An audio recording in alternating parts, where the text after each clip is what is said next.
Trisutra, CSIR, IGBI, New Delhi. She is an MD in Ayurveda from the Institute of Postgraduate Teaching and Research in Ayurveda, IPGT and AMPRA, Gujarat Ayurveda University, Jamnagar. She heads the Ayurveda group in the Center of Excellence on Applied Developments in Ayurveda, Prakriti, and Genomics, supported by the Ministry of Ayush. Dr. Bhavna has pioneered in the establishment of the new field of Ayurgenomics that aims to integrate principles of Ayurveda with genomics for personalized and preventive medicine since its inception in 2002. Her group has, for the first time, provided molecular and genomic basis to the principles of Prakriti and using ML-based approaches recapitulated the basis of Prakriti assessment. These have propelled biomarker discoveries, which has enabled its global acceptance. Dr. Bhavna and her colleagues at IGIB have developed a large collaborative network of interdisciplinary experts called the Trisutra Ayurgenomics Consortium, and has also mentored students of diverse disciplines such as Ayurveda, modern sciences, physiology, pharmacology, and medicine in Ayurgenomics. Dr. Bhavna Parashar coordinates as well as teaches Ayurgenomics course to PhD students in Academy for Scientific and Innovative Research in the Faculty of Biological Sciences. She has also co-developed and taught add-on course on Ayur Biology with faculties of Department of Biochemistry, Shri Venkateshwara College, Delhi University, offered to undergraduate students of the Delhi University. She is a recipient of a national award by the Ministry of Ayush for her contributions in Prakriti and has authored many papers in prestigious peer-reviewed journals. Over to you, Dr. Bhavna.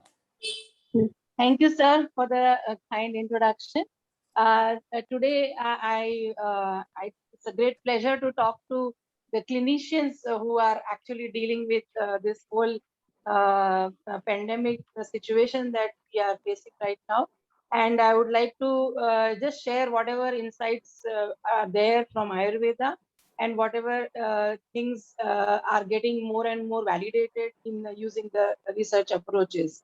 So I welcome you all to this lecture, and I'll start by saying that this COVID-19 has posed many challenges, at the same time opportunities for scientific developments. Like we all know that novel virus, many unknowns about pathogenesis process and emergent host response.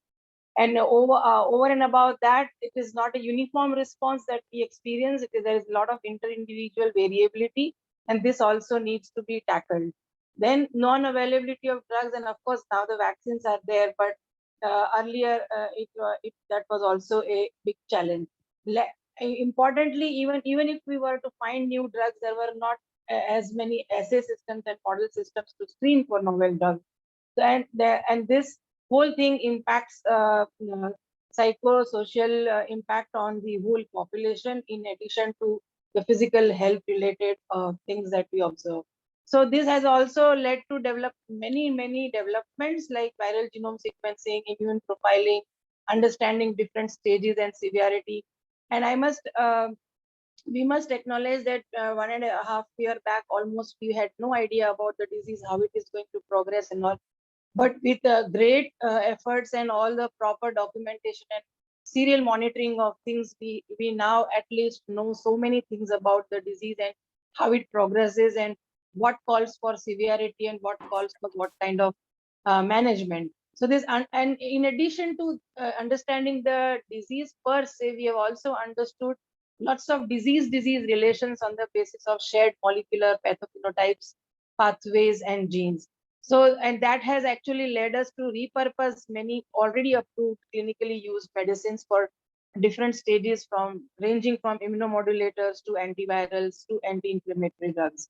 So basically deconvoluting and understanding the disease as we go on observing, making some similar observations from other diseases, and porting the relevant solutions from there in different stages is what the whole management of COVID-19 has been about.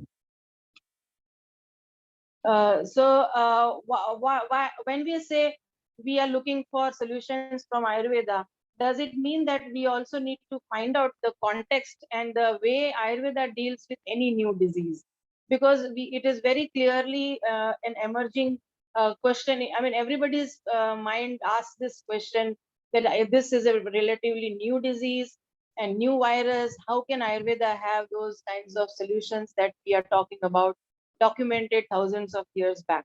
So just to spend some time on how Ayurveda deals with any new disease, what are the methods of studying new disease, and what is the structure in which the pathophenotypes and the basic pathologies are described in Ayurveda, such that any new condition emerges, you can actually map it back to the, first of all, deconvolute it and then map it back to the original baseline pathologies that are described, so that corresponding therapeutics can be portrayed from those contexts. So there is a very clear, nice description regarding disease deconvolution. You actually deconvolute or disintegrate the whole observations into certain pathophenotypes or certain hallmarks of pathology, which are described as features as well as the pathological steps, which is called as Shat Kriyakal or a Samprapti or a pathogenetic process in which they are described. So deconvolution of clinical and intermediate pathophenotypes for mapping with known diseases and conditions, serial monitoring of readouts in different stages. This is called as Samprapti, Vigatan, cross-sectional readouts across individuals, identifying causes, triggers, modifiers, including underlying comorbidities. These are the terms that are described in Ayurveda while talking about the relevance of diseases and understanding their underlying pathophysiology. So in a way, disease biology has been linked with the clinical features in a very seamless manner, although in a very concise manner, but these connections are very well written down. So if one finds any new symptom, one can connect it with the symptoms described in Ayurveda, and then back to basic pathological pathophenotypes that it gives rise to. So and then using there are also approaches described in Ayurveda to look at the effect of any intervention and decide as to, okay, this is what must have caused, and if this intervention is working, then it might. So these approaches can be used in research to identify novel biological connections and observing resolution, aggravation of pathophenotypes upon the use of such interventions in research settings. So this actually leads to understanding of the disease in the present context, and then accordingly selecting the medicines for those respective conditions, and that's what calls for a repurposing of drugs. And all the while in the COVID-19, this repurposing has been the mantra, because any new drug to develop, it will take a long time to develop any new drug.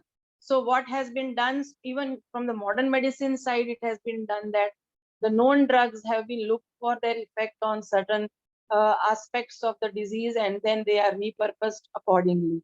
Same approach actually has been taken for Ayurveda medicines also, where their basic knowledge of physicochemical properties and biological actions as are described in Ayurveda, and they have been used for understanding one disease, many formulations, many disease, one formulation relationship, to be able to identify the proper drug for proper condition at the right time, at the right symptoms. So this tells that although exact names of the symptoms and exact names of the disease in today's language and in ancient language may be different, but the core biological concepts have been described, and methods to deconvolute those biological processes such that you can quote relevant medicinal interventions from those contexts. So for this, there is a framework of Ayurveda called as Tri Sutra Ayurveda. Tri Sutra means in Sanskrit it means Hetu, Lakshana, and Aushadha. So which in short means causes, the pathogenetic process leading to the phenotypes or the features, and then corresponding to that there are interventions which will reverse the pathogenic process back to normalcy and also alleviate the symptoms. So this is a whole framework of Ayurveda, and the connecting link between these three axes like features, causes, and therapeutics is Tridosha. So if Tridosha remain in homeostatic condition, health is enjoyed. If the same Tridosha, if they are perturbed, it results into diseases. And therapy is aimed at restoration of those Tridoshas. But these Tridoshas are all across the systems. They are present at all times in all systems and in all tissues.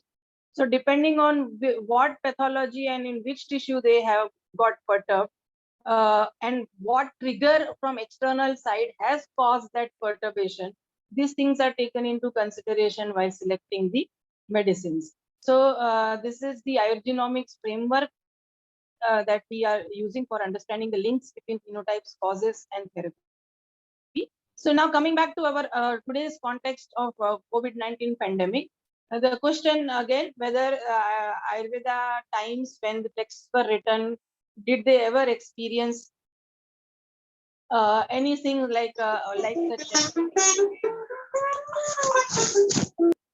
so Ayurveda describes, some of you might have heard this term called Janpad Udvans, where they say Janpad is basically a region or a place where people are living, or a, so that is called as Janpad, and Udvans means there is some huge large amount of problem which has been created, and that affects many people at large.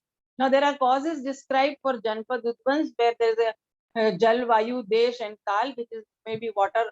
So this can be because of not just pathogenic origin; they can be just because of the pollution. It can be because of the other biosphere related issue, climate or weather related issues, but they also include issues related to man-made problems and including the pathogen originated conditions. At the same time, there is a disease which is described, which is called as Jwara, which is nothing but a literal translation is a fever. Now, there is a full big chapter on fevers, and fevers are also classified on the basis of whether they are because of some non-communicable diseases, because of the communicable or infectious diseases, whether they are of pathogenic or any exogenous origin, or they are because of the internal disbalances.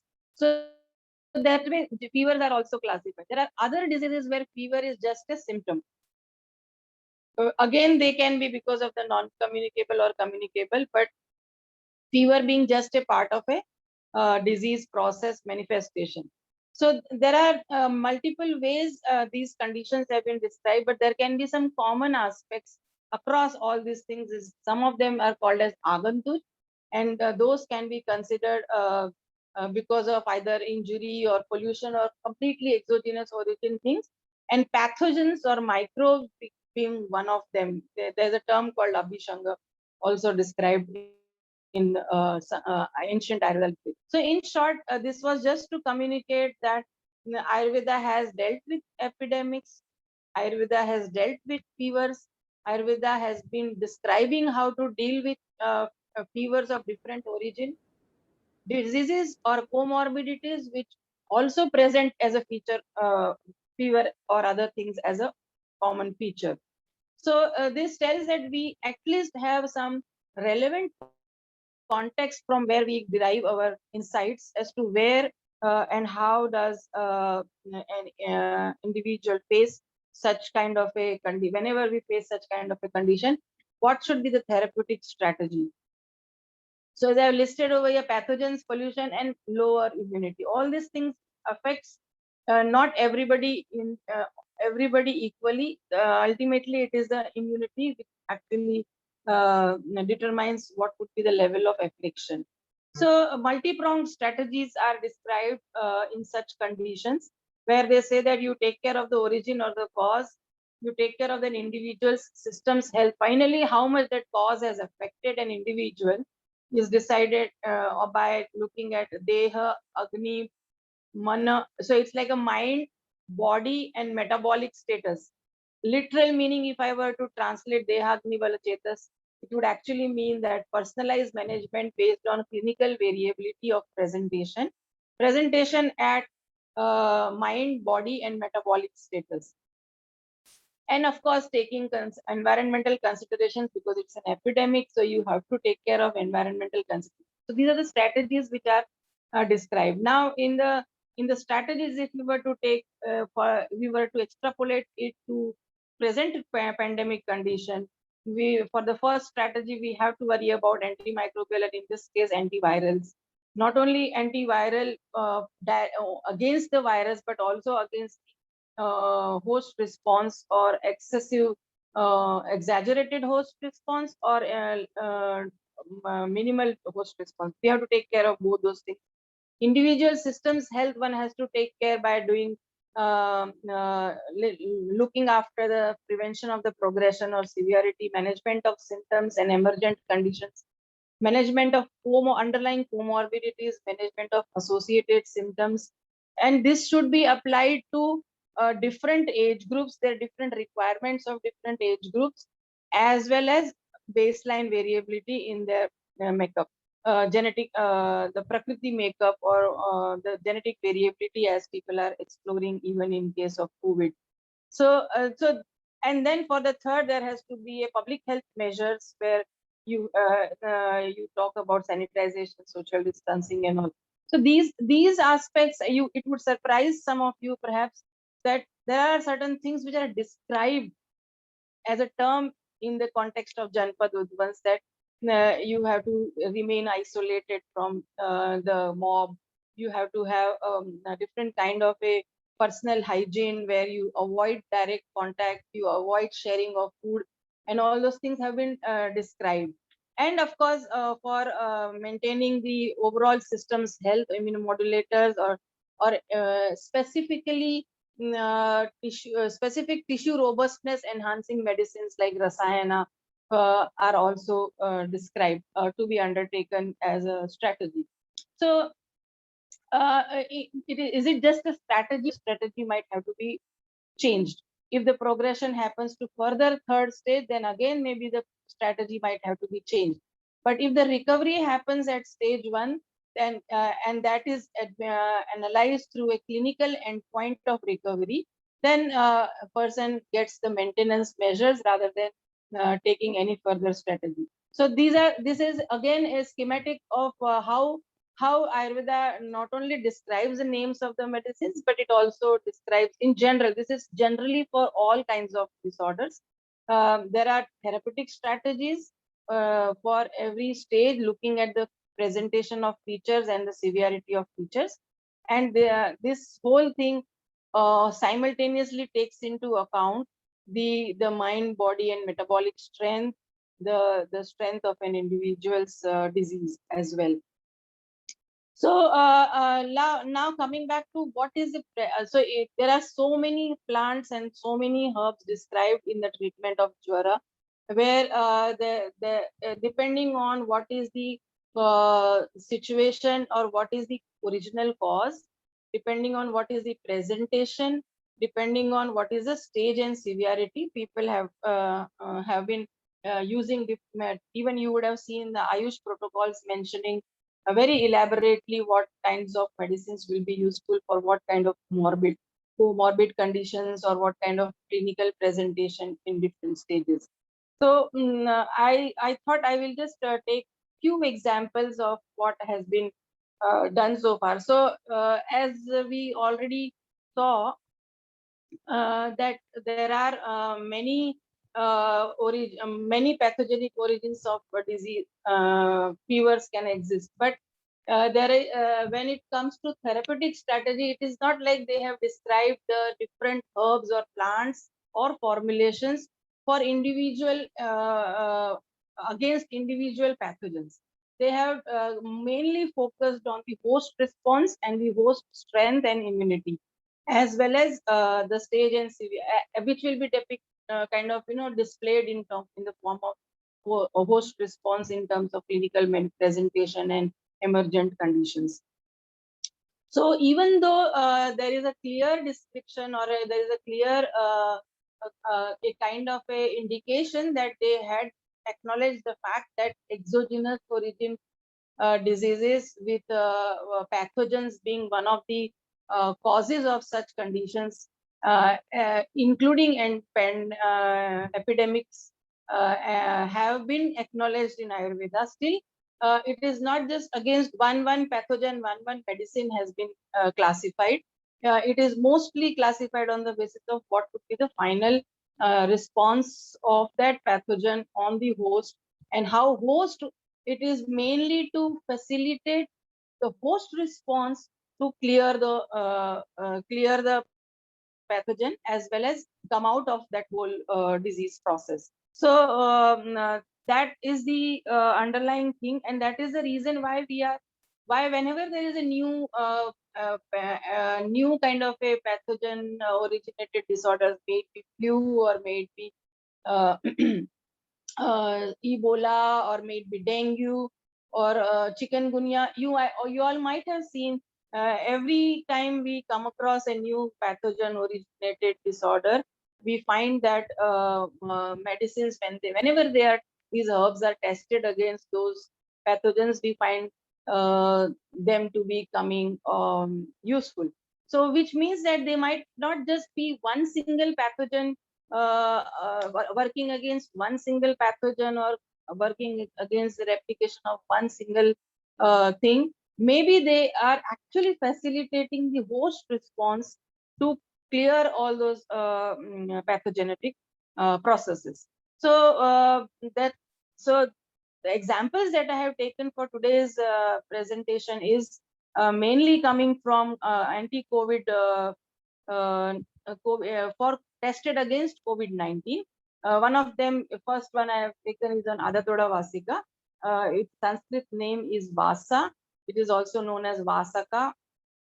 So this in our lab, we have in IGIB, in collaboration with Dr. Anurag Agarwal and my lab, we have actually tested this Adatoda vasica basically in the severe asthma condition. But we also, on the course of our study, we found that this could be useful for Adatoda vasica can be useful even for the COVID-19. So we have actually conducted multiple tests of it, including in vitro, in vivo, and in the preclinical mouse models. I will take you through that in a while. This is just one example of Adatoda vasica. Attenuates inflammatory and hypoxic responses in preclinical mouse models.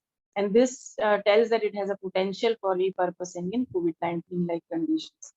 And then we also, Glycyrrhiza glabra is another one,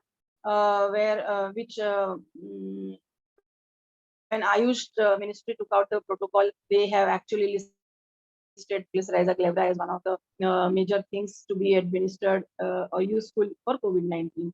So NBRC, a group of scientists, they have actually tested this in the SARS-CoV-2 culture. They have shown that glycyrrhizin prevents SARS-CoV-2 induced high motility group release and inhibits viral replication. So this has been shown with a very elegant experiments, and they have shown that it is actually inhibiting the viral mean protease. Similarly, there are lots of reports on Tinospora cordifolia, which was again one of the main herbs. You would have heard Luchi or Giloy or Giloy Ganvati, you would have heard.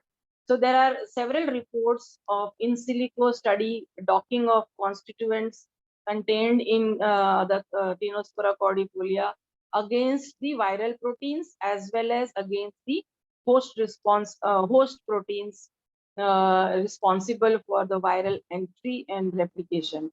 So these are mainly in silico based predictions, and now there are several clinical studies being undertaken, and the reports are also gradually building up, showing the role of Spora cordifolia. Now, the interesting thing is, if you were to look for the literature on Spora cordifolia, you will find major reports regarding its immunomodulatory activity, its a macrophage stimulation, B cell stimulation related activities. It is also shown to be useful for metabolic conditions, even diabetes, hyperglycemia. All these conditions, Stenospora cordifolia has been extensively studied and reported. Here we are just talking about COVID-19. This again takes me to my original point, is that these things are not specifically only talking about some antiviral activity. It tells that they actually take care of many systemic health related issues, and perhaps that may be the reason they would be more and more showing potential against any severe or a progression like condition of fever.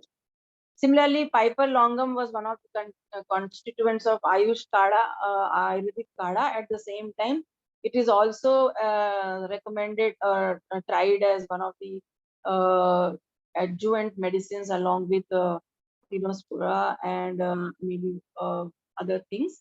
So this has also been shown to have in silico, some of the constituents have been shown to be against SARS-CoV-2 inflammatory mediators. So, Vidania somnifera, we all know people have been talking a lot about it, where they have used it as a prophylactic thing, and many reports are now coming showing in silico study of different Vidania constituents to be active against SARS-CoV-2 SARS-CoV-2 proteins, as well as host proteins related to that. There is one more interesting herb which is called as Shunki and Zinziver officinal. My personal experience with this is also extremely good in otherwise also in autoimmune conditions and other places, but especially even in COVID-19 cases, we see this has got a lot of beneficial effects. So what does it mean that these constituents are some initial constituents which were kind of told by Ministry of Ayush to be used for prophylactic or for therapeutic purposes, and therefore it actually triggered a lot of studies related to their initially in silico studies, and now maybe some in vitro validations are happening, and of course clinical studies have been undertaken on these herbs, and the reports are gradually getting into the public domain. So this tells that it is not just these medicines alone, but the context that I talked about in the initial slides, that okay, if these things are described in some class, and if that class of one, two, or three of the same class come out to be important for controlling this condition, then there is a reason to believe, or at least reason to test the rest of the medicines of that class, which might be actually useful for such pathogenetic conditions and their reversal. Again, there are many plants tested: Vidania, Tinospora, Tulsi, black pepper, Piper longum. First, because initially there were no models set up for actual experimental testing of these plants and medicines. Therefore, most of the works that are published are on the molecular toxin studies, where you had the protein structures of the SARS-CoV-2 proteins as well as the host proteins, and then subsequently other cytokine related structures people have looked for. So this is another study where people have seen about Tulsi as well as I'm just giving few examples. I'm sure there might be many. In silico studies have been done on several plants. But as regards clinical studies, there were there's actually a review published by somebody saying that by this group where they said that clinical trials on COVID-19 205. This is 2020, so there may be more now. So there were 56% were related to this number doesn't add up. 56% were Ayush intervention trials. So this tells that lot of trials were initiated, and now gradually their reports are also coming. One of the most important one that has right now come from Ministry of Ayush is related to Ayush 64, which has got 4 ingredients majorly, and their clinical trial reports have also shown that they have got some results on viral clearance as well as D-dimer therapy. They also went out to look for the in silico evaluation of the constituents of Ayush 64 medicines, and they looked for the SARS-CoV-2 against the SARS-CoV-2 main protease, and these things are also in the public domain now. So there were the same Ayush 64 is a repurposed drug basically. It was earlier used in malaria, influenza like illness also. Now there are other groups who have also conducted clinical trials along with standard of care and look for the shunti powder that I said, shunti powder and rasun, which is a lasun, Allium sativum. Then there are other groups where they have looked at Vyagradi Kashai, which has also got ingredients, as well as the Guruchi Ganvati, which is called as Sanshamani Ganvati. So there are reports showing better viral clearance and control of symptom progression. Then for the Guruchi or Giloy or Dinospora fordifolia, there is another report. Still, there is another report on Guruchi. One of the ingredients being Guruchi, where Guruchi plus Dhanya, Neem, Rakta Chandan, and Padmak, they have been given as Guruchi Adi Kwat, and they also have shown the significant reduction in breathlessness and Legusia stomach. The thing is that in the clinical trials, you take medicines which are most likely to have effect on viral clearance and the core pathology of the virus.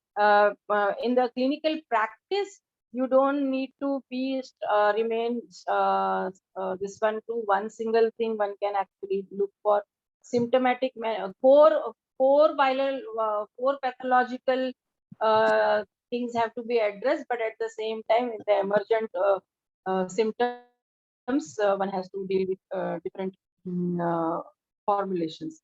So again, there is a prophylactic trial on neem, which has also shown some beneficial effects. So this is just to tell that medicines that have been described in Ayurveda, they are coming from some class according to Ayurveda. Some of them can be directly effective on the pathogens. Some of them can be effective for the associated symptoms. Some of them can be effective for management of the existing conditions that a person might be having.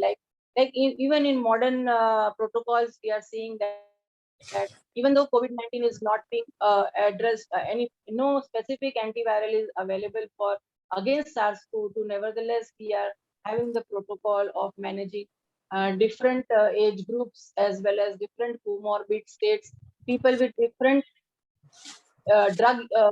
people on different drugs, like those who are on anti-inflammatory drugs, those who are on immunomodulator drugs, those who are on antihypertensives. So depending on that, one has to modify the protocol or maybe change the drug or maybe add some other things. Similarly, it seems from the enormity of the formulations and the number of formulations that are described in such conditions in Ayurveda, it looks as if they would have dealt with such dealt with such conditions where there are multiple presentations and multiple comorbidities to be handled. So we can look for those things in even more nitty-gritty. But the SARS-CoV-2, as far as we are right now facing, it has a core pathological process that it follows, and if there is something which can hit that core pathological process, it would be very, very useful. And of course, the presentation wise, progression wise, one might require different levels of interventions. But as regards Ayurveda herbs are concerned, if that core pathology was to be understood from a modern side, and the Ayurvedic herbs were to be tested on those core pathophysiological processes, it would be extremely useful, and it would generate lots of confidence in using those kinds of medicine. So one of the herbs that we have published in COVID-19, as I showed in the earlier potential for COVID-19 preclinical study, I'll just describe in detail. So Dr. Tuteja, do I have some time, 10 minutes? Yes, ma'am, sure. Okay, so Agathoda vasica, which is known as Vasa, as I said, every drug has been described with its own basic properties in terms of taste and in terms of its final effect on the system. So it has got bitter taste, cooling effect. It has got as regards Pitta Kapha balancing activity. It is described for use in several.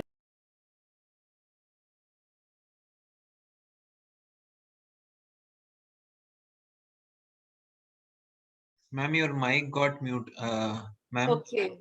Okay. So you were audible till you told that it has a bitter taste. Yeah. So You're logged in from two devices. yeah, actually, that's right.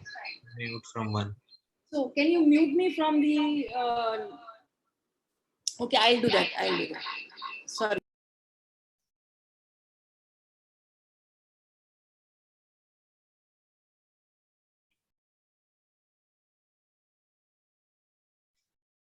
Now you're completely muted, ma'am.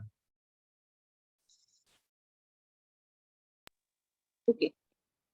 So now it's fine, right? Yes, it's fine now. Yes. So I'm sorry for this. So basic properties are known. Its clinical condition use in clinical conditions in different contexts has been very well documented. One of the major things it works on is an asthma. Also on the it's basically a pitta kapha balancing drug. So wherever there's pitta kapha related pathology like jwara or like a fevers, like in case of lung diseases, sometimes in even in anemia and diabetes, but majorly it's a respiratory condition related medicine. So including asthma, severe forms of asthma, including the lung injuries, every place it has been described for medicinal use in different forms. Sometimes it is in the form of medicated tea, sometimes in the form of decoction, sometimes in the form of juice. So mainly the leaves and the flowers are useful. The whole plant is actually very, very easily available all throughout the country. So what we did was, without taking much time, as you would have heard that we have actually worked on inter-individual variability amongst healthy individuals, and we identified that normal healthy individuals is classified on the basis of prakriti.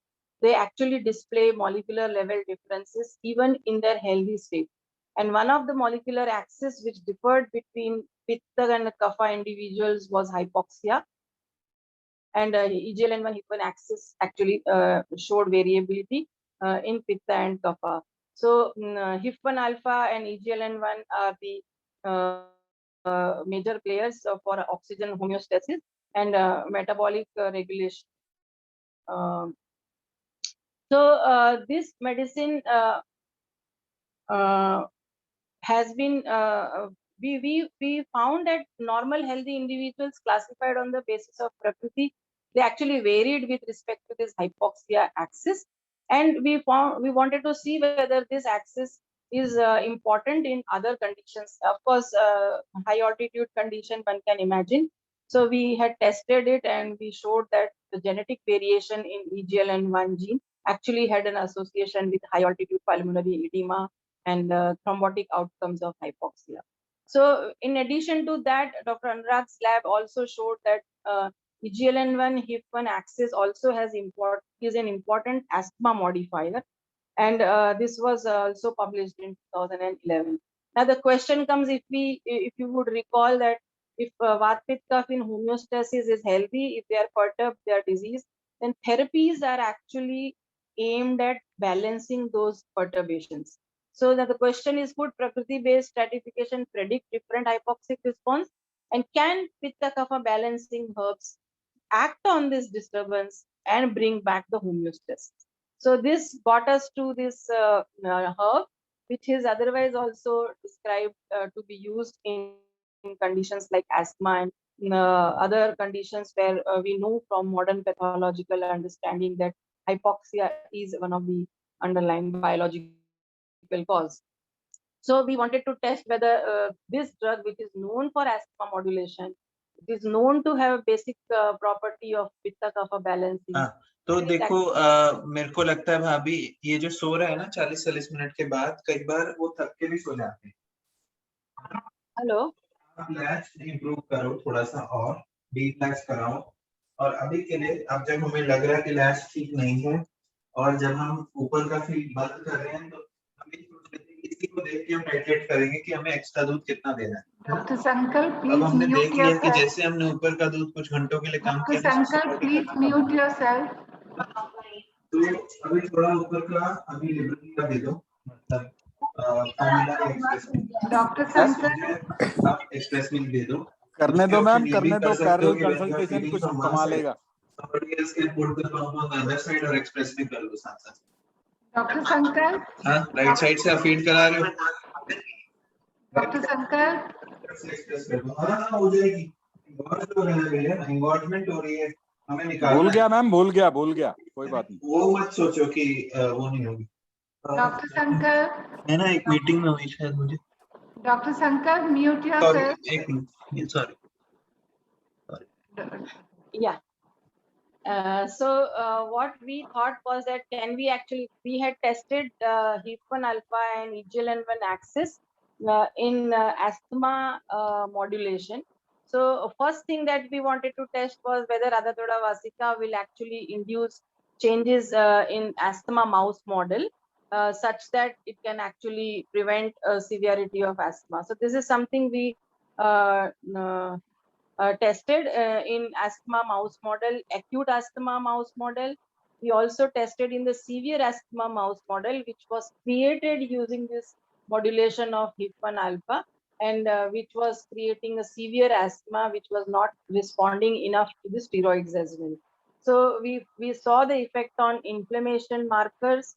We also saw the effect of inflammation in the histopathological slides. We also looked at the airway hyperresponsiveness, and then we did the whole genome-wide gene expression profiling of lung transcriptome in response to asthma as well as in response to medicine that we are where we use Adatoda vasica, and we found that there are many pathways which were perturbed by altered by this medicine, which were in beneficial effects of asthma. So it also improved the mitochondrial function. So we also further validated this whole thing in the HIF1 alpha as well as mitochondrial morphofunction, and this might actually opened up new opportunities for its potential new applications. This paper we published in American Journal of Physiology, Lung, Cellular and Molecular Biology.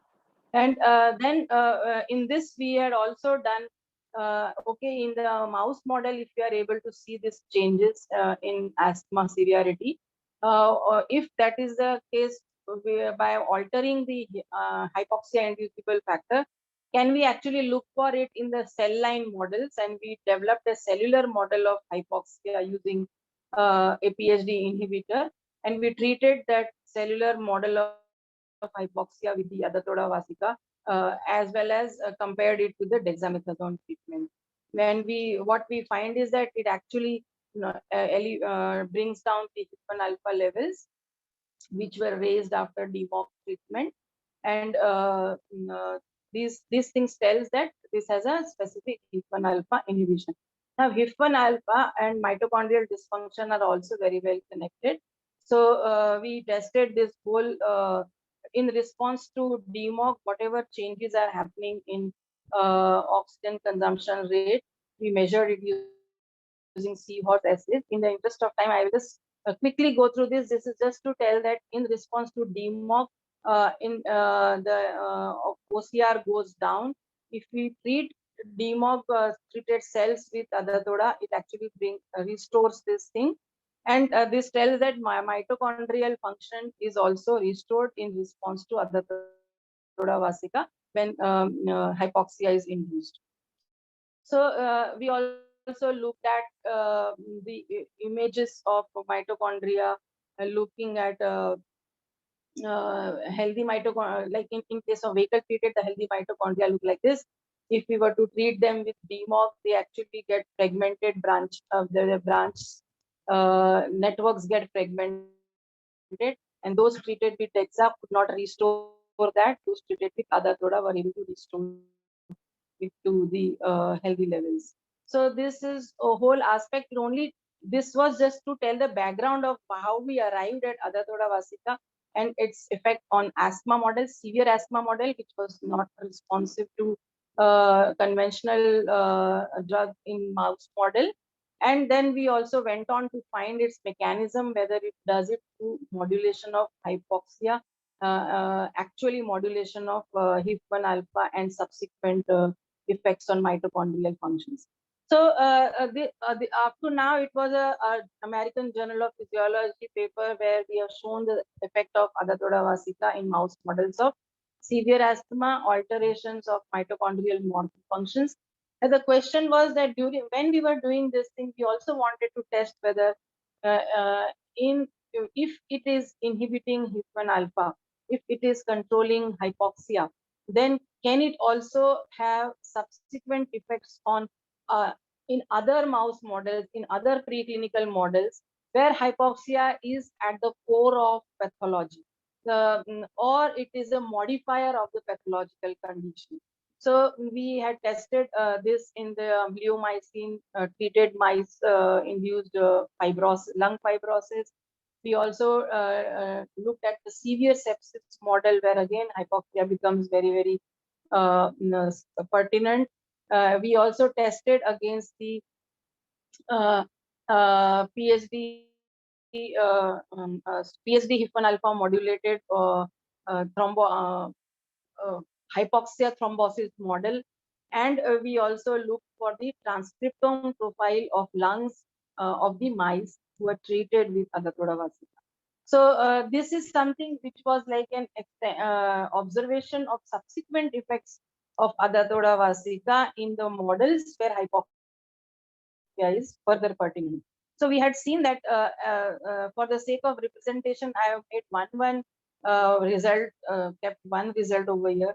For example, in bleomycin treated mice, the TGF beta concentration goes up, whereas those treated with Adatoda vasica, the TGF beta level was back to the normal levels.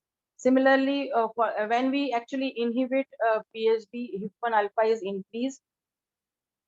So if HIF-1 alpha is increased, then it also leads to further thrombosis and clotting time-related changes. So when we administered Adatoda vasica, we found that this was again not the clotting time was also restored to baseline levels. So again, in the sepsis model, the survival rate of the mice was tested.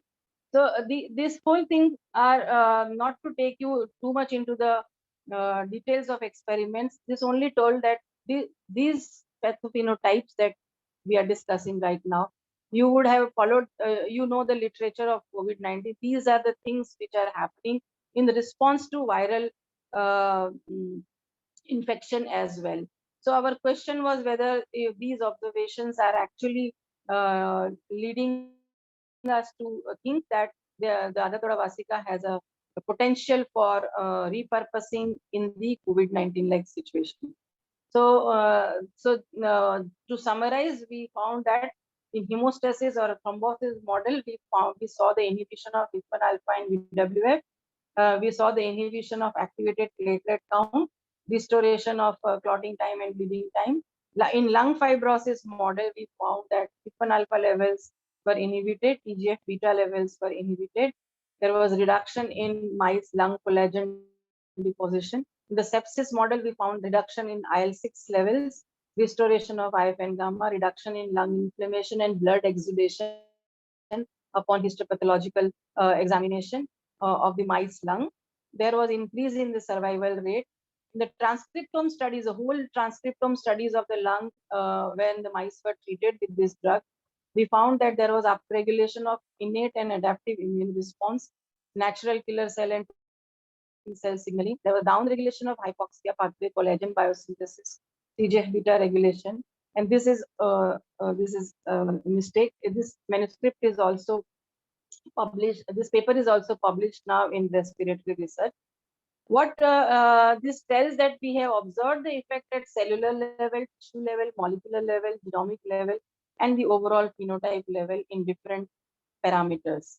So, in addition to that, what SARS-CoV-2 is being increasingly shown is that when the monocytes which are infected with SARS-CoV-2, there is a change in the metabolic programming, and it leads to high glycolysis, impaired oxidation phosphorylation, increase in the ROS levels, increase in the HIF1 alpha, and that further increases the glycolytic genes.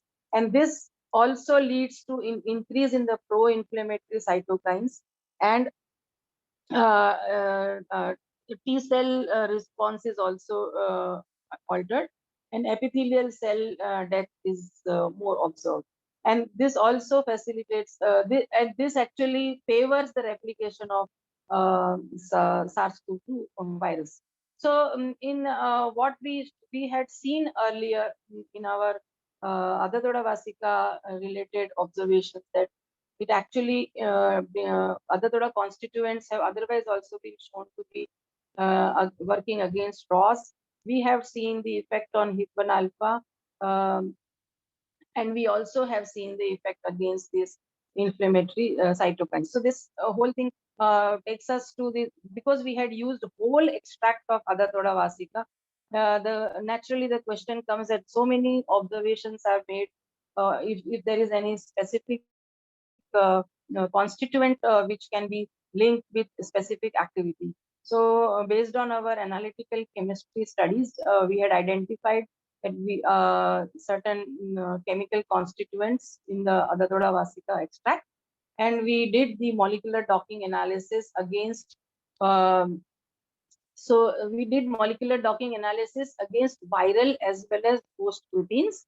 ACE2, TMPRS, and JAK, they are responsible for entry and replication from the host side, and the rest of them are from the viral side. We found that there were several compounds which were actually having a very good score, binding affinity against these proteins. We also wanted to test not only against direct virus, because we had initially seen this activity against the host response related or the systemic response against such inflammatory and hypoxic condition. So we also went on to see whether these chemical compounds identified in Adathoda Vasika, they actually had any activity against, they had any binding affinity against this hypoxia inflammation pathway related proteins like HIF1 alpha, interferon gamma, IL-6, TGF beta. We found a very high binding affinity against these proteins. So this told that apart from the overall post hypoxia inflammation pathway modifying effect of Adatoda vasica. It also has antiviral potential, as we can see it in from the docking studies, as well as post response related pathways. So now this only tells that there are very clear preclinical leads towards COVID-19. And again, so these are just representative figures of some of the proteins against which we are showing here. This is all collaborative work with other CSIR labs like CLRI and all. And then we also wanted to test whether in vitro cell culture of SARS-CoV-2 in vivo cell lines, do we find an inhibitory potential against SARS-CoV-2 by Adatoda vasica extract.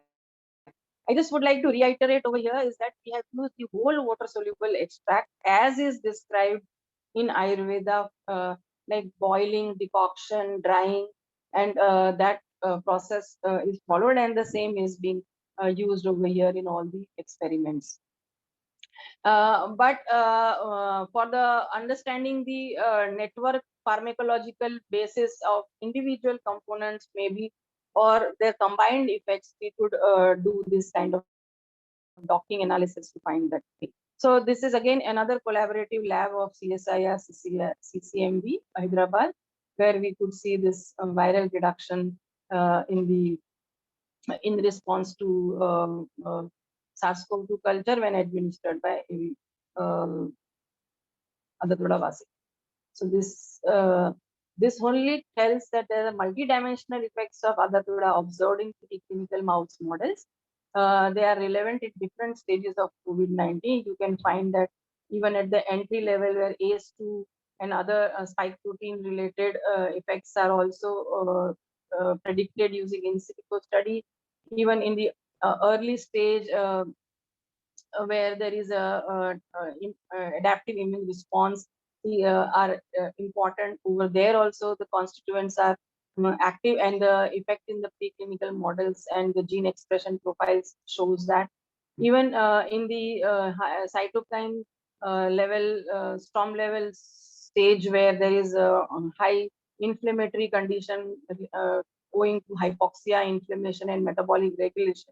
Over there also, we could show the effect of Adatoda vasica, especially in places like IL-6, HIF1 alpha 2 beta, and severe airway inflammation, blood clotting related aspects. We could see the effect.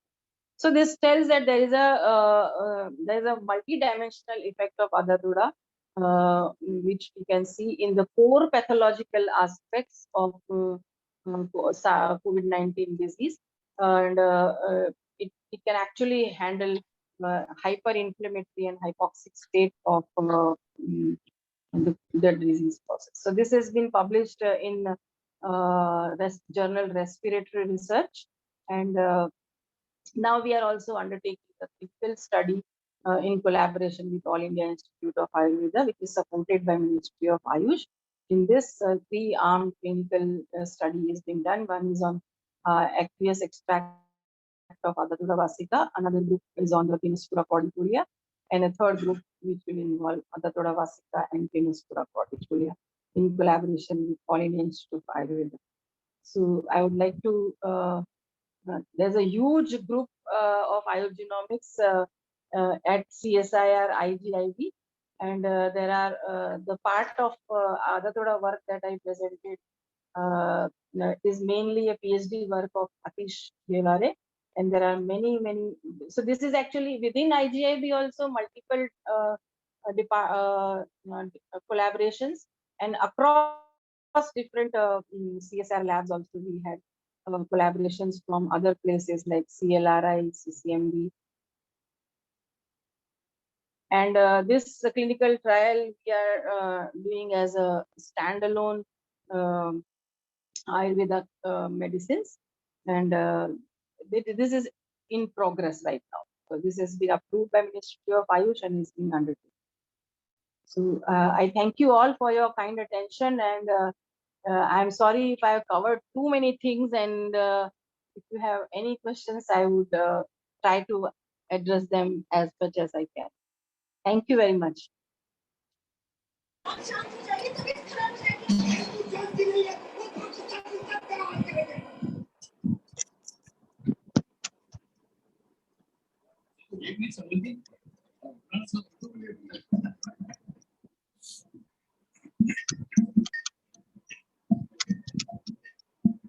Thank you for the wonderful talk, Dr. Bhavna. One of the participants wanted to know about in silico studies. Could you please Yeah. answer? Yeah, so in silico studies are done in computational approaches. So in that, what is done is the proteins of our interest which are required to be inhibited, like in case of SARS-CoV-2 or host response related proteins. Or these protein three-dimensional structures are available in protein data banks, and the molecules against them, if we want to dock, then the molecules 3D structures are also taken from PubChem like places and other resources, and their docking computational docking is performed based on their charges and all that, and what kind of interactions those molecules can actually have, and they bind to each other. If they bind, that means they would not be able to they will not be accessible to other things, and therefore their functions may be kind of inhibited. So that is a regular process done in any drug discovery process. Initially, the leads are identified through computational approaches, and those leads which have some potential for binding against the targets, they are then pursued in vitro studies. Thank you. Dr. Sankalp Dudeja had a couple of questions. Dr. Sankalp, could you speak out, please? Good evening, ma'am. Thank you very much for such an enlightening presentation. My question was, where can we get this Aratoda vasica? Yeah. And is it the same as Malabar nut? And does it also have a preventive role in COVID-19? Yeah, so Malabar nut, as it's the common name, and Adatoda vasica extracts are available from many commercial enterprises. It is actually coming as a Vasa extract or Adatoda vasica extract name. There is one more classical formulation of Adatoda vasica which is most used. It is called as Vasa avlehi. And mostly this is used as a therapeutic thing, and not more as a preventive aspect. But for the prevention, there can be other things, like there are other plants which have been showing antiviral activities, like Phyllanthus meruri and Andrographis and Plumbago zelenica. These drugs have also shown antiviral activities. And the ginger powder that I was telling about, this, when it is boiled in milk and then given, this is also very useful. As I said in my presentation, metabolic health is very important. So these are like those things which are actually enhancing the good metabolic status of. So they will be useful as preventive measures. Thank you, Dr. Bhavna. I would request Dr. Anju Virmani to please put up a question. Dr. Anju Virmani, ma'am.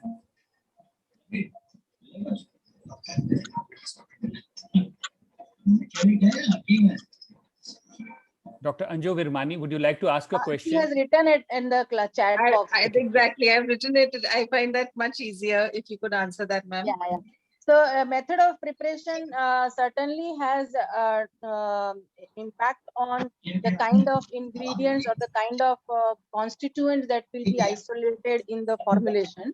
So therefore, it is very, very, you will be surprised that for a single formulation, there are several ways by which you can prepare.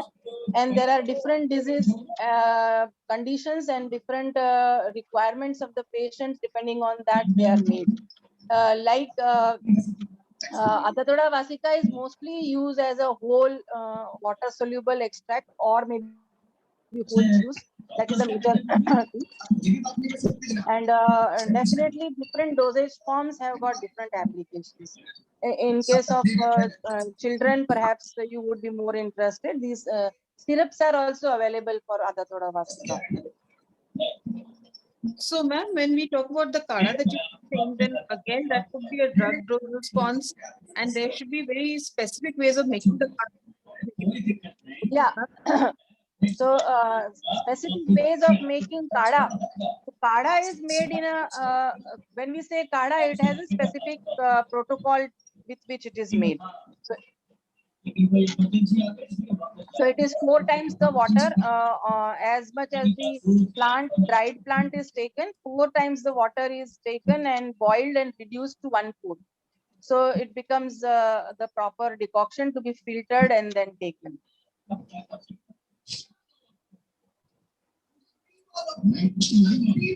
Ma'am, Batra is sir. there, I have one question, ma'am.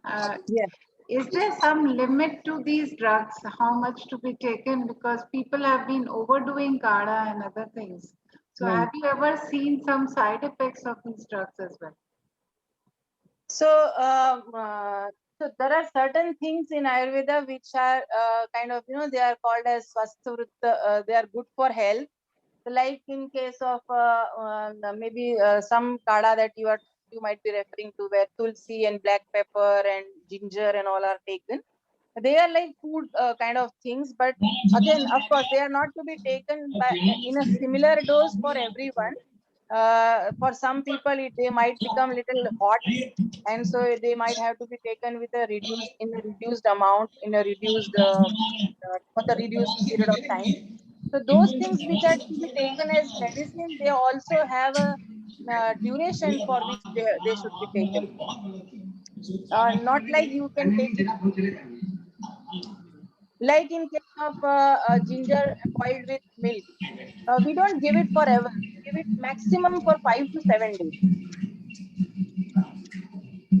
And then there is a clinical endpoint that if there is a metabolic health or the digestion and metabolism is restored, and that heaviness is gone, and the appetite is restored, then you actually do not take it for a longer period of time. But So people like have been taking it for prevention. I'm sorry. People have been taking it for prevention as well and have been drinking it throughout the year. So what do you say? Can it leave any side effects? So there are certain other things like maybe amla or again ginger, as I said. Those things can be taken for a longer period of time. Of course,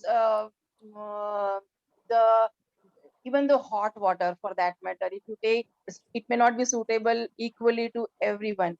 That is something one has to be very careful about, especially people, if they experience some drastic thing, that okay, if it is giving them too much of a heating experience, perhaps they might have to reconsider and consult the doctor whether they should continue it or not.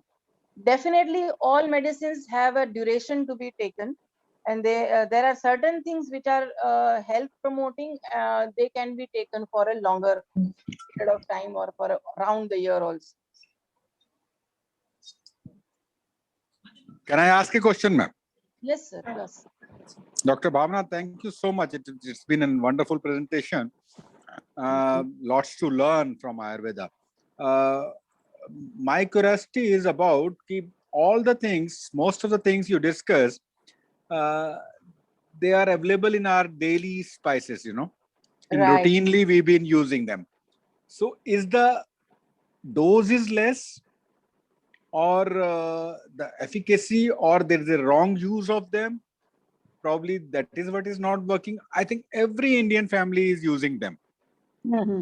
So we are using them as a part of our spice versus using them as a therapeutic specific formulation. Say, for example, I'll tell you an example of a coriander seeds, which practically every recipe of ours has haldi and coriander must in our recipe, right? But coriander seeds boiled with water and taken as a sip by sip, or maybe gargled, you won't believe people on antibiotic and not even able to still swallow the things, they get immediate relief with those coriander seed water boiled gargles. It's like there you are using it like a medicine. As you rightly said, maybe it's a dose, and maybe because we are using it with other things. But when because you all are pediatrics practitioners, I can give you a couple of more examples. The cumin seeds like jeera जिसको बोलते हैं. So even many a times diarrhea we do not require to give any other medicine. We water boiled with cumin seeds, concentrated, and taken only twice a day, maybe 1 or 2 days, and the diarrhea is gone. You don't require to give that's unnecessary antibiotics. So again, cumin is also a part of every recipe in our case, but it doesn't go off only with the recipe related use. You have to specifically use it in a specific concentration, and it actually works like medicine. So it is the same thing with ginger, same thing. So dried ginger powder is also a very, very useful medicine for any digestion related condition or any immunity, even good for blood vessel related health and many things. So as you rightly said, usage in daily usage in food versus their isolated use in specific condition in specific concentrations for certain symptoms has a different impact, certainly. And another thing I would like to ask you, ma'am. Hmm. Two personalities you have talked about, not about the Vata. So yeah, you so think this Vata was, is not going to get it? no, definitely. I'm not saying Vata. So this is not the study done in COVID patients. What we did was we looked at, this was a background study. We looked at inter-individual variability amongst healthy individuals. And we find many differences between Vata and Kapha, many differences between Vata and Pitta. Since hypoxia and inflammation was in context, I used this example. But what we are seeing is, even in few adults, what we see, the Yeah. Vata personality is also coming with COVID positive. Absolutely. I did not mention that Vata personalities are. So I'm sorry if I kind of skip the guns very fast. So we do observe immune response related variability amongst normal healthy individuals classified on the basis of Prakriti, and Vat, Pitta and Kapha are three extremes of them. So most people are in the in between or the mixed Prakriti. So if Yeah. there is an extreme Vat, extreme Pitta, extreme Kapha, then we have a reason to believe that these molecular differences could be speaking about molecular differences of Vat, Pitta and Kapha. So hypoxia related pathway was different between Pitta and Kapha. Immune response we do find different in Vat, Pitta and Kapha. Different kinds of immune responses are observed. Ma'am, I do trust in this, and it will be really helpful for those who really want to practice along with the allopathy. If you just write it down as per the Vata, Pitta, Kapha, and many of us wouldn't be knowing what is Vata, Pitta, Kapha. So just elaborate it and write it down and send us those pictures for using particular drugs for them in according to those personalities. I think that will be really helpful. Particular drugs for COVID. Yes, particular in drugs Vat, for Pitta COVID. and Kapha. Yeah, Okay. I think that will be really helpful to us. So as regards COVID, I think as in the viral infection period, the core pathology will have to be addressed. Presentations might differ in different individuals depending on their baseline Prakriti status, and the presentations might have they will have to be addressed using different medicines. For example, there is too much of a body ache or lot of weakness related things you might see, or maybe taste perception, smell perception more affected in certain Prakriti individuals than some others. So this has not been systematically documented, but we can see it from our experience that these differences would be there. So that documentation of different presentations with different prakriti is really something very, very important to have. But depending on the presentation, I can tell that, okay, if this is the presentation, these are the kind of verbs that can be useful. Please, Like in case, that will be really helpful, ma'am. Yeah. Thank you so much, ma'am. Thank you, Dr. Bhavna. And thank you, Dr. Poonam and Dr. Sankalp, for getting her here. And we had a different sort of a CME today. Thank you and good night. Thank you so much for Thank your you, sir. patient hearing and your interest in Ayurveda economics. Veda is a 3,000-year-old science, ma'am, and its roots are in India, and it is deeply entrenched in each one of us Indian gene. In fact, it is in our genes, and we see Ayurveda in every household. So, but today it was different. We saw Ayurveda from a clinical perspective, and it was really insightful to see so many studies being done, particularly in these COVID times. Thank you, ma'am, for sparing your time and being with us today and sharing your experience. And we have really learned. It was a very, very wonderful talk, ma'am. Ma'am, Thank you so much. ma'am, Poonam Yes. ma'am. Hanji. Ma'am, my last word. This is what has been called Dadi ke nuskhas, you know. Yes, दादी के नुस्खे आज भी relevant है. यही मैं Absolutely. आपने आज So बताया. I'll add over here any the sign of maturity of any science is that if it is understandable by even a common man, that means it Absolutely. has reached that common. So Dadi Mother Nuska came from that, it percolated to that level, and I think that is what shows the maturity of the science rather than it being just a few recipes here and there. Applause, ma'am. No doubt Thank about that. Thank you so Thank much, you. ma'am. Thank you Thank so you. much. Thank you very much, ma'am, for a Thank you. wonderful talk. Thank you, Dr. Batra, for chairing the session. Thank you so much. Thank you all participants. And next week we have a wonderful talk by Dr. Rafat on autism spectrum disorders. So get all your questions on autism ready, and she'll be answering all of them for us. Good Thank night, you. everybody. Good Thank night. you. Good night.